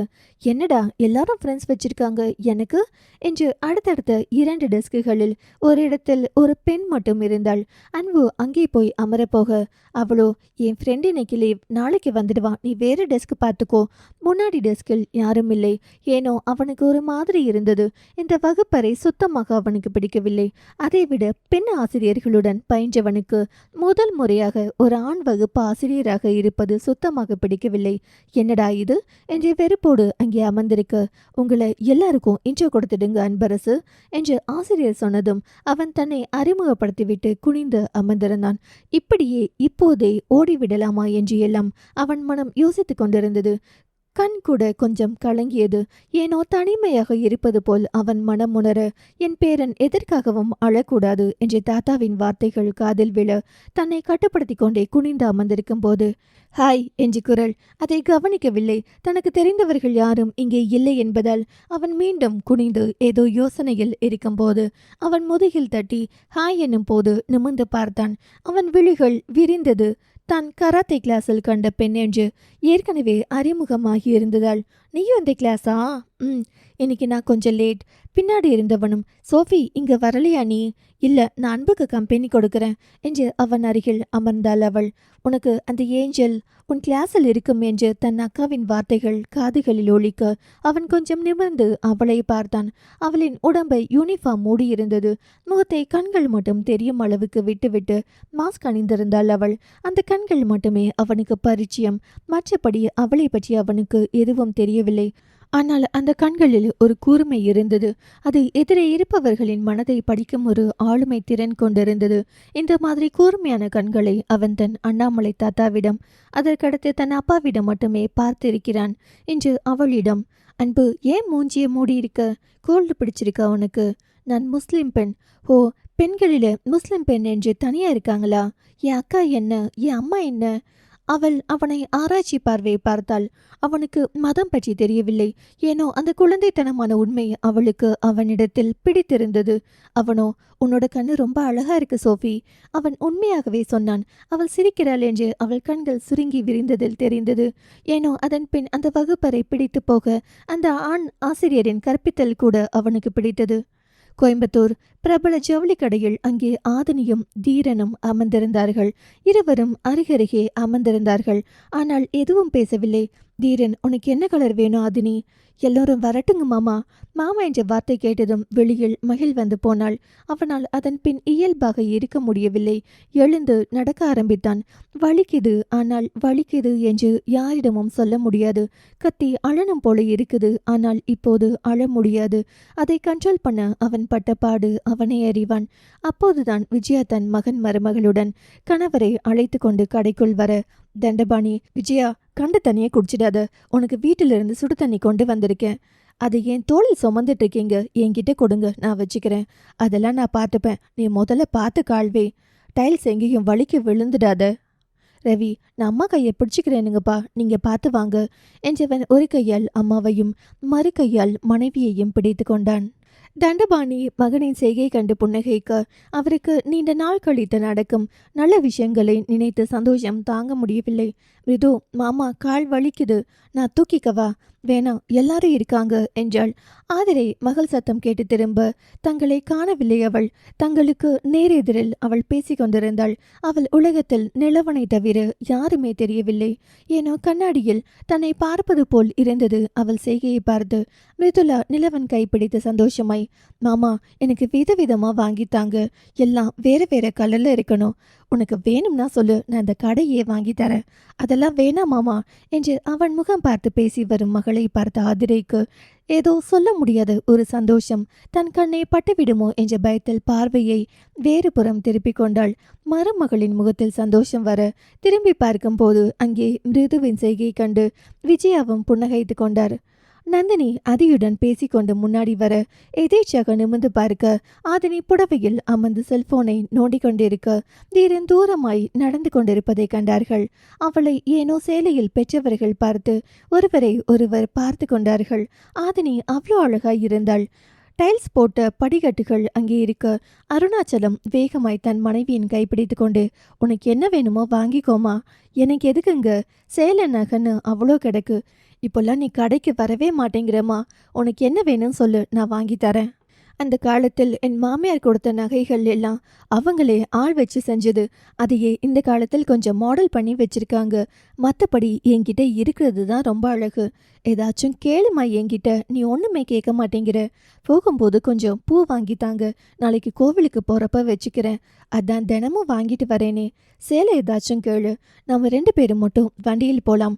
டிரைவரை வீட்டுக்கு அனுப்பி விடுங்க என்று சொல்லிவிட்டு புன்னகையோடு அன்னலட்சுமி முன்னாடி போக அருணாச்சலம் மனைவியை பார்த்தபடியே வந்தார். வயதாக வயதாக அனுபவம் வளர்வது போல் காதலும் கூடும் போல். சலனம் 434. ஆதினி சேலையை எடுக்க பட்டு சென்டருக்குள் நுழைய அவள் தீரனை பார்த்து, மாமா அவன் வரவும் பெண் அவள் உற்சாகமாய் சேலை எடுக்க போனாள். நிலவன், மிருது, என்னடி சேலை எடுக்க வேணாமா?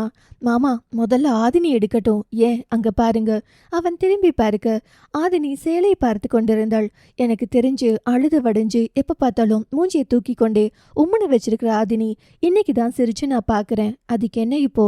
அவ எடுத்ததுக்கு அப்புறம் நான் நான் எடுக்கிறேன். 2 டைம் அம்மா அப்பா அப்பத்தான்னு எல்லாரும் காத்திருக்கணுமா? இப்போ போய் எனக்கு ஏதாவது சேலை ஒன்று பிடிச்சு நான் எடுத்து அது அவளுக்கும் பிடிச்சு போச்சுன்னா எல்லாரும் அதை அவளுக்கு கொடுக்க சொல்லுவாங்க. அப்படியெல்லாம் சொல்ல மாட்டாங்க. சொல்லுவாங்க மாமா, என்னோட கல்யாண புடவைய எனக்கு பிடிச்ச மாதிரி எடுக்கும்போது ஆதினிக்கு பிடிச்சிருக்கு என்று தெரிஞ்சாலே அதை எல்லாரும் சேர்ந்து அவளிடமே கொடு என்று சொன்னால் நான் எல்லார்கிட்டையும் மூஞ்சி காட்டுற மாதிரி ஆயிடும். அப்புறம் எனக்கு ட்ரெஸ் எடுக்கிற ஃபீல் போயிடும். ஹே, அப்படியெல்லாம் யாராச்சும் சொல்லுவாங்களா? உனக்கு பிடிச்சிருந்தா வாங்கிக்கோன்னு தான் சொல்லுவாங்க. அப்படி பார்த்தா மகிழினி தான் எல்லாருக்கும் செல்லும். ஆனா ஆதினிக்கு அண்ணா வேணும் என்ற மகிழ விட்டு கொடுக்க சொன்னாங்க. சொல்லப்போனா என் அண்ணனை ஆதினிக்கிட்ட இருந்து மொத்த குடும்பமும் பிரிச்சு வச்சிடுச்சு. ஒரு வகையில் அதிக அன்பு கூட மிகப்பெரிய கொடுமை. நல்ல வேலை, இதையெல்லாம் நான் யோசிக்கிறதில்ல. நிலவன், இந்த மாதிரி எடுத்தோம் கவிழ்த்தோம் என்று மனசில் தோன்றதெல்லாம் பேசாதடி. உனக்கு சரின்னு படுறது மற்றவங்களுக்கு தப்புன்னு படலாம் இல்லையா? என் அண்ணனுக்கு மட்டன் சாப்பிடணும்னு ஆசானன்னு வச்சுக்கோங்க. 2-3 டைம் அதை சாப்பிட்டு பார்த்துட்டார். அப்போ நமக்கு பிடிச்ச சாப்பாடு மட்டன் தான் நினச்சிக்கிட்டார். ஆனால் அதுக்கப்புறம் தான் இல்லை, பிரியாணி, மீன் குழம்பு எல்லாமே பிடிக்கும்னு தெரியுது. அவருக்கு ஃபிஷ் ரொம்ப பிடிச்சி போகுது. ஒரு கட்டத்தில் எனக்கு மட்டன் வேணான்னு சொல்லிட்டாரு. ஃபிஷ் மட்டும் வச்சு கொடுங்கன்னு சொல்கிறாருன்னு வச்சுக்கோங்க. இல்லை, உனக்கு முன்னாடி மட்டன் தான் பிடிக்கும், அதை நீ சாப்பிட்டு தான் ஆகணும்னு பிடிக்காத ஒருத்தருக்கு தினமும் மட்டன் குழம்பு வச்சு கொடுக்குற கதை தான் ஆதினியை என் அண்ணனுக்கு கட்டி வச்சிருக்க கதை. நிலவன், இதையே நான் சொன்னா எனக்கு உன்னை பிடிச்சதும் அப்படிதான் நினைச்சா? மிருது அவனையே பார்த்தாள். மாமா, உங்களுக்கு அர்ஜுனனா சிஸ்டர் ஜனனி மேல லவ் வந்ததும் தெரியும். அவளுக்கு நீங்க கொடுத்த லவ் லெட்டர் அர்ஜுனனா கைக்கு கிடைச்சு பிரச்சனை ஆகிடக்கூடாதுன்னு மகிழ் நான் தான் கொடுத்தேன்னு சொல்லி அப்போ இருந்துதான் அந்த அண்ணா அவளை லவ் பண்ணினாரு என்று எனக்கு தெரியும். நிலவன் அவளை வம்பழுத்து பார்க்கும் பொருட்டு, ஒருவேளை தெரியாதனமா நான் இத்தனை நாள் மட்டன் சாப்பிட்டேன்னு வை, ஒருவேளை இதுக்கப்புறம் எனக்கு ஃபிஷ் கொடுத்தா என்ன பண்ணுவ? ஒன்றுமே பண்ண மாட்டேன். புரியல. கொஞ்சோண்டு சாப்பாட்டில் விஷம் வச்சிடுவேன். அடிப்பாவி, என்னை கொன்னிட்டு மட்டும் நீ என்ன பண்ணுவ? புருஷன் போனதுக்கப்புறம் பொண்டாட்டிக்கு இந்த உலகத்தில் என்ன வேலை? உங்க கூடவே உடன்கட்டை ஏறிட வேண்டியதான். செய்யக்கூடிய ஆள் தாண்டி நீ. பின்ன என்ன தவிர இந்த கண்ணு யாரையாச்சும் பார்த்துச்சு என்று அவன் கண்களை பார்த்து, இந்த கண்ணுக்கு என்னை மட்டும்தான் தெரியணும், ஞாபகம் வச்சுக்கோங்க. அவனோ, ஒருவேளை என்னையே அறியாம ஒருத்தவங்களை பிடிச்சிருச்சுன்னா என்ன பண்ணுவ? விளையாட்டுக்கு கூட என்கிட்ட சொல்லிடாதீங்க மாமா என்று கண்கள் கலங்கி அழ ஆரம்பிக்க, நிலவன் அவளின் கைப்பிடித்து, எனக்கென்று ஒருத்தி நீ இருக்கிறப்போ நான் ஏண்டி இன்னொருத்தியை தேட போறேன், ஐ லவ் யூ என்றான் காதல். தீரன் கடையை சுற்றி அலைந்து கொண்டிருக்க ஒரு நிலையில் இல்லாமல் அவன் மனம் தவித்து கொண்டிருந்தது. ஆதிரை மாமியாரிடம், அவளை கொஞ்சம் பாருங்கத்த, என் மகன் மனம் ஒப்பி இந்த வாழ்க்கையை தேர்ந்தெடுக்கல, அவன் முகம் பாருங்க, எல்லாம் இருக்கத்தான் செய்யும், அதெல்லாம் சரியாயிடுவான். நீங்க ஆதினிக்கு நல்லது செய்யறதா நினைச்சு அவளுக்கு தான் கெடுதல் செய்றீங்க. என்ன கெடுதல்? ஒரு அடிப்படை அன்பு இல்லாத திருமணம் இனி வரும் வாழ்க்கையில் பல சவால்களை ஏற்படுத்தும். ஆதினி தீரனுக்கு அவளின் மேல் லவ் இல்லை என்று உணர்ந்தா பிரிஞ்சிடுவா. இதே தொடர்ந்தால் தீரனுக்கு மாதனிக்கும் உறவில் சண்டைகள் வரும், நெருக்கம் இருக்காது, மற்றும் ஒரே அறைகளில் தங்கும் ரூம்மேட்ஸ் போன்றுதான் இருப்பாங்கத்த. விஜயா, கல்யாணம் முடிஞ்சிருச்சு. இனி உறவை வலுப்படுத்தவும் அன்பை காதலை வளர்க்கவும் இந்த திருமணம் சரிதான் ஆதிரை, நீ கொஞ்சம் புலம்பாத.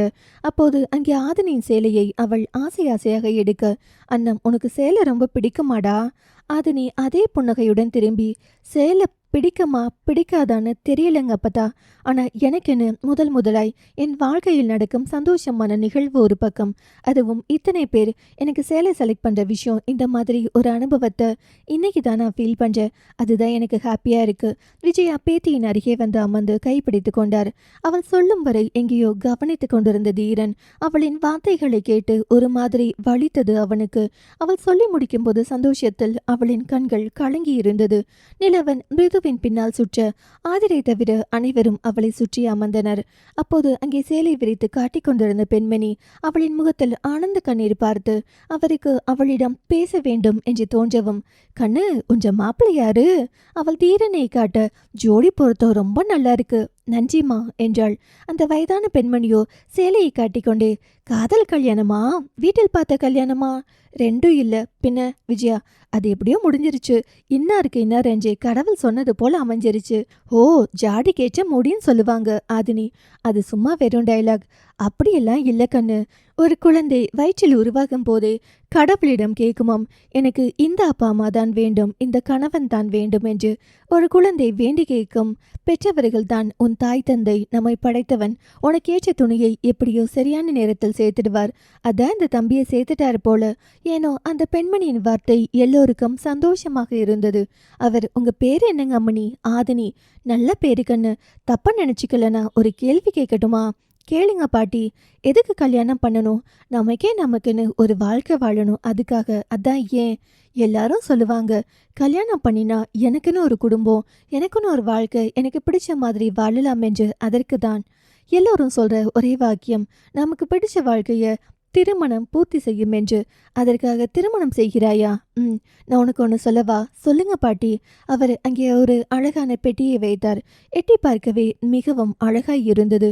ஆதினிக்கேனோ அந்த பெட்டியை தனக்கென்று வாங்கி வைத்து கொள்ள தூண்டியது. உனக்கு வேணுமா? ரொம்ப அழகா இருக்கு. அந்த பெட்டியை அவளின் கையில் கொடுத்தார்.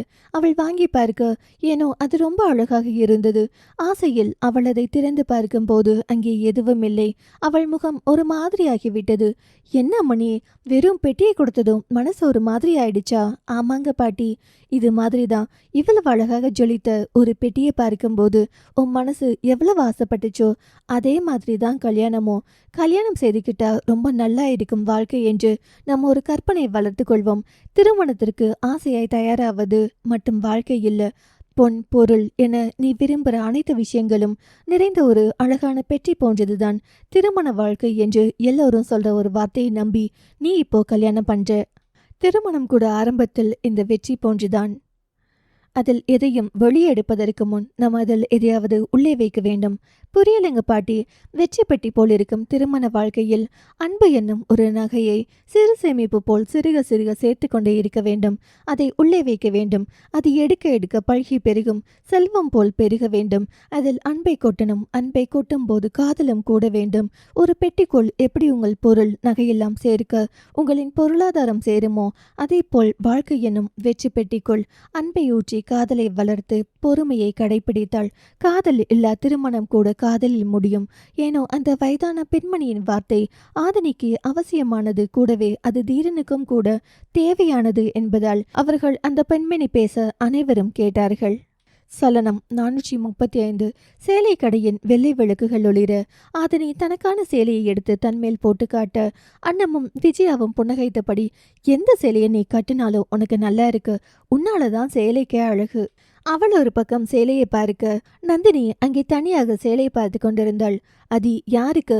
ஆதினிக்கும் மகளுக்கும்.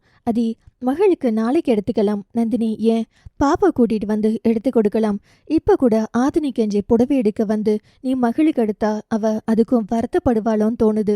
நந்தினி, சரிங்க, இப்ப 2 பொண்ணுங்களுக்கு ஆதினி மிருதுக்கு எடுத்துட்டு நாளைக்கு 2 பொண்ணுங்களுக்கு மகள் பிரியாவுக்கு எடுத்துடலாம்.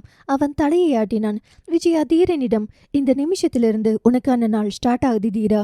நீ இன்னைக்கு சோகமா இருந்தாலும் இன்னொரு நாளில் நீ கண்டிப்பா உன் மனைவி குழந்தை என்று சந்தோஷமாய் இருப்ப. அன்னைக்கு ஐயோ இதை செய்யாமல் விட்டு விட்டோமே என்று உனக்கு வலிக்கும். அதனால் ஞாபகார்த்தமாய் ஆதினிக்கு ஒரு புடவை எடு தீரா. எத்தனை பேர் பார்த்தாலும் எடுத்து கொடுத்தாலும் நீ எடுத்து கொடுக்கிற மாதிரி வராதில்ல என்று அவனுக்கு மட்டும் கேட்கும்படி சொல்ல, ஏனோ தன் தவறுகளை எல்லாம் சரியாக்கும் முதல் வாய்ப்பை ஏன் தொலைக்கணும் என்பதால் தீரன் முதலாய் ஆதினிக்கென்று ஒரு புடவையை பார்த்தான்.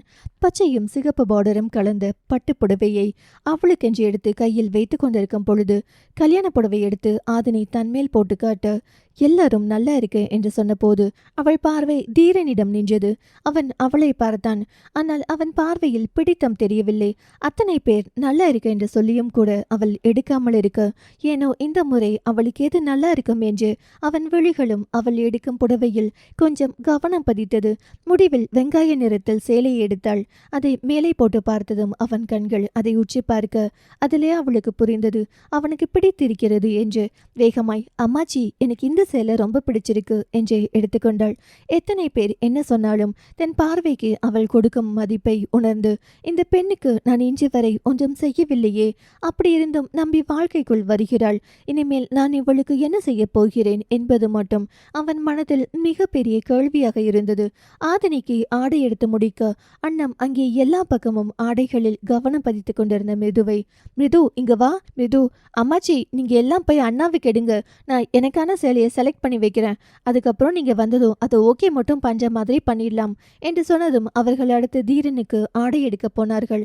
மிருது நிலவன் கைப்பிடித்து, மாமா எனக்கு எந்த சேலை முகூர்த்தத்துக்கு நல்லா இருக்கும் நீங்க செலக்ட் பண்ணி தாங்க. ஏய் எனக்கு சேலையெல்லாம் எடுக்க தெரியாதுடி, அப்பத்தா தான் சூப்பராக எடுப்பாங்க, அவங்கள கூப்பிட்டுக்கோ, அவங்க எனக்குன்னு என்னமோ எடுப்பாங்க, அதை அவங்களே எடுத்துட்டு போறாங்க, எனக்கு ஸ்பெஷலாக நீங்கள் ஒன்று வாங்கி தாங்க, நீங்கள் எடுக்கிற சேலையை தான் நான் கல்யாணத்தில் கட்டுவேன், அப்புறம் நமக்கு பிறக்கும் பிள்ளைங்க வந்தா கூட ஆசையாக காமிப்பேன். மிருதுவின் கண்களில் காதல் கூடவே பாசம் நிறைந்திருக்கும், வார்த்தைகளில் கூடவே நொடிக்கு நொடி மாமா மாமா என்ற வார்த்தை தவிர வேறு வார்த்தை அவளுக்கு தெரியாதோ என்பது போல்தான் இருந்தாள். கடைக்குள் நுழைந்த நொடியிலிருந்து மாமா மாமா என்று அவள் தன் பின்னால் குட்டி போட்ட பூனை போல் சுற்றுவது அவனுக்கு ஒரு விதமான சொல்ல தெரியாத ஆனந்தமாக இருந்தது. அதை வார்த்தைகளால் விவரிக்கவில்லை, ஆனால் அதை மனதுக்குள் மௌனமாக ரசித்தான். அவனோ, ஆமா பிளவுஸ் எல்லாம் எங்க ஸ்டிச் பண்ண கொடுக்க போற, அதெல்லாம் எப்பத்தா பார்த்துப்பாங்க, அவங்க எங்க கொடுக்குறாங்கன்னு தெரியல, ஆனா எனக்கு அதெல்லாம் அவங்க தான் தைச்சு வாங்கிட்டு வருவாங்க, ஏன்னா அவளுக்கு கல்யாண ஜாக்கெட் மட்டும் டிசைனாக தைத்து தரணும் என்று முடிவு செய்து கொண்டான். தீரன் தனக்கான ஆடையை தேர்ந்தெடுக்க போய் அமர்ந்த நொடியில் ஆதினி அவனுக்கு பிடித்த கலரில் ரிசப்ஷனுக்கு, கோவிலுக்கு, தாலி பிரித்து கோர்க்கும் ஃபங்க்ஷனுக்கு, இப்படி அதற்கு கட்ட வேண்டிய எல்லா ஆடைகளையும் நொடிக்குள் எடுத்துவிட தீரன் அவளை ஆச்சரியமாய் பார்த்தான். அவனை விட மொத்த குடும்பமும் அவள் எடுத்த எல்லாமே தீரனுக்கு கணக்கச்சிதமாய் இருந்ததைக் கண்டு ஆச்சரியமாய் பார்த்தனர். தீரன் எப்படி இதெல்லாம் நொடிக்குள் எடுத்த? அவளோ, பல வருஷமா ஒற்றை ரூம்ல உட்கார்ந்துருக்கும் போது நம்ம லவ் பண்றப்ப எல்லாம் உங்களுக்கு எந்த மாதிரி ட்ரெஸ் பண்ணினா நல்லா இருக்கும், எப்படி ஆடை போட்டு வந்து நின்னாலும் சூப்பரா இருக்கும் என்று இப்படி பல கனவுகள் இருந்துச்சு. இங்க இருக்கும் ஒவ்வொரு நிறத்தின் ஆடையையும் நீங்க அணிந்து நின்றால் நல்லா இருக்கும்னு நானே ட்ரீம் பண்ணி பார்த்துருக்கேன். அப்படி நான் ட்ரீம் பண்ண ட்ரெஸ் தான் இதெல்லாம். அவள் அதை ஆசையாக அவனோடு கொண்ட காதலின் நாட்களை எடுத்து சொல்ல அவனுக்கு வலித்தது. ஆடைகளை எடுத்துவிட்டு பில் போட்டு கொண்டிருந்தனர்.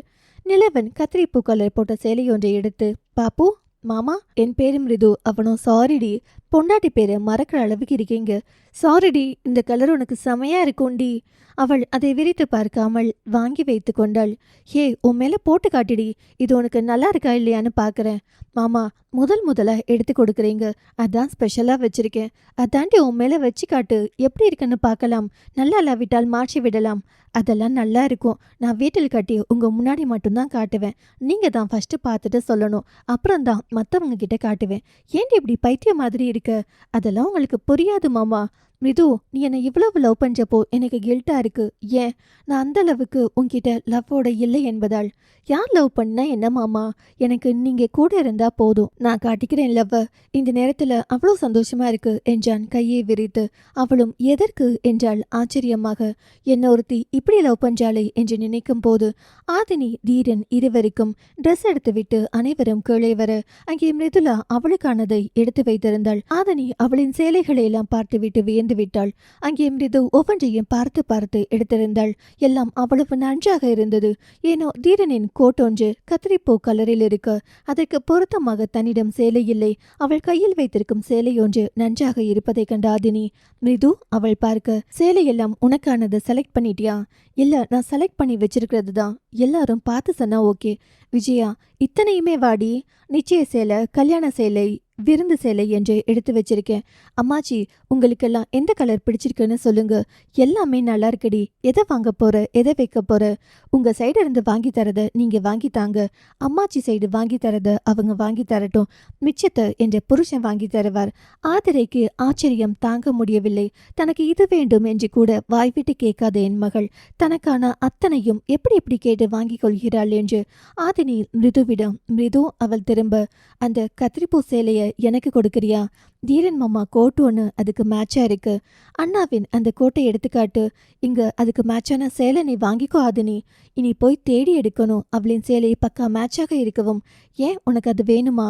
வேணுன்றதால தானே எடுத்து வச்சிருக்கேன். விஜயா அவ தான் கேட்கிறாளே, அதை கொடு, உனக்கு வேற சேலை எடுத்துக்கலாம். அண்ணம் கடை ஊழியர்களிடம் அந்த கோட் எடுத்துக்காட்டு. இதே சேலை அங்கு எடுத்து போட சொல்ல. அந்த கலரில் வேறு சேலை இல்லை. அண்ணம் மிருதுவிடம், சரிடி, உனக்கு நான் வேற சேலை எடுத்து தரேன், அந்த சேலையை ஆதினி கிட்ட கொடு.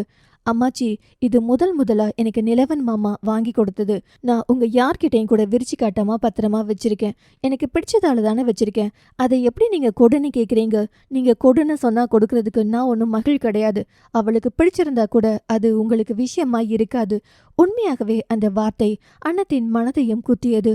அதை விட ஆதினியின் மனதை. விஜயா தலை குனிந்து கொண்டார். ஆதிரை தன் மகளை பார்த்து, என்ன இவள் எல்லோரின் முன்னாடியும் இப்படி பேசுகிறாள் என்று நினைத்து கொண்டாள். தீரன் மகளினின் பேரை கேட்டதும் ஒரு நிமிடம் ஒரு மாதிரியாகிவிட்டது. தன்னை சமன்படுத்தி கொண்டு அங்கே இருக்கும் சேலை கடைக்காரரிடம், இந்த கலரில் எவ்வளவு ரூபாய் சேலை இருந்தாலும் பரவாயில்ல, எடுத்துட்டு வாங்க என்று சொல்லிவிட்டு அங்கே இருக்கும் ஊழியரிடம் ஒரு ஜூஸ் வாங்கி வர சொல்லி அதை ஆதினியின் கையில் கொடுத்து, அவ சின்ன பொண்ணு, மனசுல வச்சுக்காத, இத குடி. அதன் பிறகு நிலவனுக்கு எடுக்கும் பொழுது அங்கே தேய், பிரியா, மகிழ் எல்லோரும் போனில் இருக்க அவர்களிடம் கேட்டு அவர்களுக்கென்று ஒரு ஆடையையும் மனைவிக்காக ஒன்றையும் பெற்றவர்களுக்காக ஒன்றையும் மாமனார் ஒன்றையும் எடுத்துக்கொண்டு அவன் கிளம்பினான். தீரன் பில் போட்டு முடித்ததும் கையில் இருந்த பையை 1, 2 என்று திருப்பி பார்த்தான். இதெல்லாம் எப்படி ஒரு நொடியில் நடந்தது? உணர்ச்சிகள் தடவாமல் ஓடிய ஓட்டத்தில் ஒவ்வொரு பைக்குள்ளும் ஒரு பெண்ணின் ஆசையும் ஒரு ஆணின் பொறுப்பும் கலந்திருந்தது. ஆதினி தன்னிடம் வாங்கி வைத்த சேலையை கையில் சுற்றி பார்த்தபடி தீரன் நடந்து வரும் சப்தத்தை கேட்டதும் அவனோடு மாறி நின்றாள். அவனோடு ஒன்றாய் வரும்போது ஏதோ அவளுக்கு தன் வாழ்க்கை ஆரம்பமாக போகிறது என்ற எண்ணம் கொஞ்சம் கொஞ்சமாக ஆணித்தரமாக மனதிற்குள் பதிய ஆரம்பித்தது. பிரிது இன்னும் அங்கேயே அந்த கத்திரிப்பூ நிற சேலையை உள்ளங்கையில் முழுமையாக சுருட்டி வைத்து ஏதோ உயிரை காப்பாற்றி கொண்ட மாதிரி பிடித்து நின்றாள். தீரன் அருகே வந்தான். மிருதுவின் கண்களில் ஏதோ குழந்தை பயமும் குழந்தை பிடிவாதமும் இரண்டுமே இருந்தது.